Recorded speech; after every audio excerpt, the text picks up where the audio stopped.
Unmute is also available on Aftersight, along with other original podcasts such as BlindSight, the mental health podcast, Blind Level Tech, and Navigating Life with Vision Loss. Check us out at www.aftersight.org.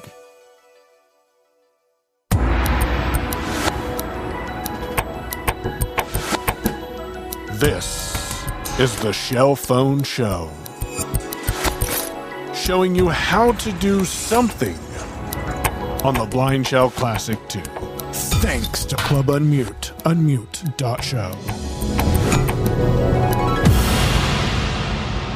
Yeah. What's on once again, peoples? This your man Adrian, aka Driza. Just come out doing another quick demo for the Shell Phone Show. Now, this particular demonstration, I'm going to be showing how we can disable the touchscreen on the BlindShell Classic 3. So we're going to go ahead and jump right into this. Now, you did hear me correctly. The BlindShell Classic 3 does have touchscreen capability. Now, there's a caveat to that.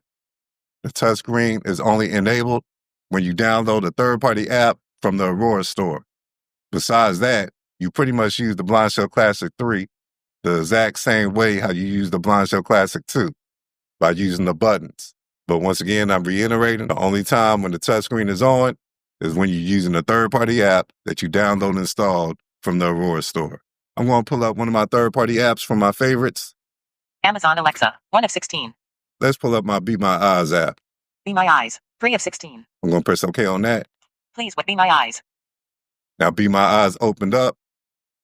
Once again, I got two different ways how I can maneuver this app. By default, the touchscreen is turned on. And if I put my finger on the screen and swipe around, you'll hear it speak out all the different settings while I'm swiping my finger. Call a volunteer. My groups. Service directory. Be My AI. 2 of 5. And if I want to activate something, I just double tap. Let's say I'm on Be My AI. Be My AI. And I just double tapped on that. And now I should be able to Be My AI settings. I'm back on the screen. I'm going to double tap to take a picture.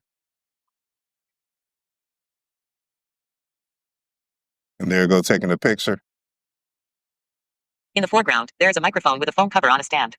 Behind the microphone, there seems to be a keyboard. Above the keyboard, there is a shelf or desk surface with a computer monitor and a mouse on it.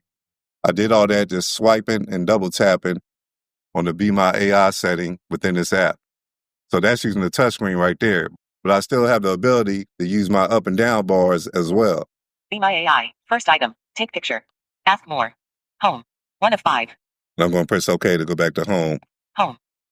Call a volunteer. Be My Eyes. So now I'm back on the main home screen of the Be My Eyes app. Now, the point of this demo, once again, I'm going to turn off the touchscreen if you don't want to use it at all. And the way how you do that is you just press the pound button. That's the button at the bottom right next to the 0. If you press that, touchscreen functionality. So it comes up with 2 settings, touchscreen functionality and that down bar to help. What you want is touchscreen functionality. And if you press OK on that, enabled selected. 1 of 2. It says enabled selected. And if I press the down bar, disabled not selected. It says disabled not selected. So I'm going to press OK. Disabled selected. It says disabled selected. So now what you want to do is you want to back out of this. I'm going to press the back button. That's the button above the number 3. Touchscreen functionality. 1 of 2. Back out one more time.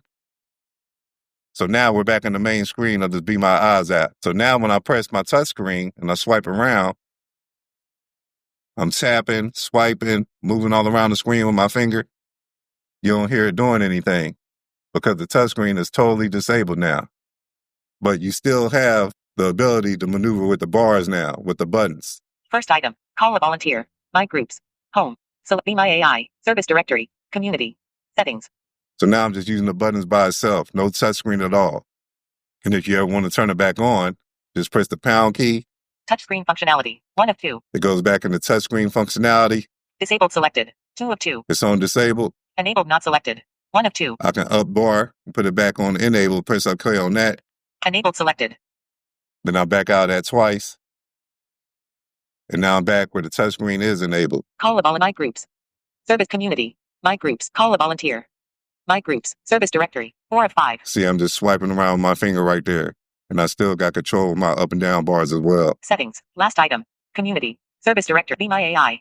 So I'm going back out of this. Be My Eyes. 3 of 16.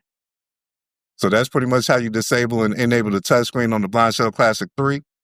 This applies across the board. If you turn off the touchscreen, it'll be turned off on all the third-party apps that you may have downloaded and installed. Then when you turn it back on, that means it's turned back on for the touchscreen function. But outside of that, like I said, you pretty much maneuver the phone the same way using the buttons. You don't have to use the touchscreen if you don't want to within the third-party apps. I will say in some instances, you may need the touchscreen on to be able to access a particular setting that you may not be able to get to with the bars.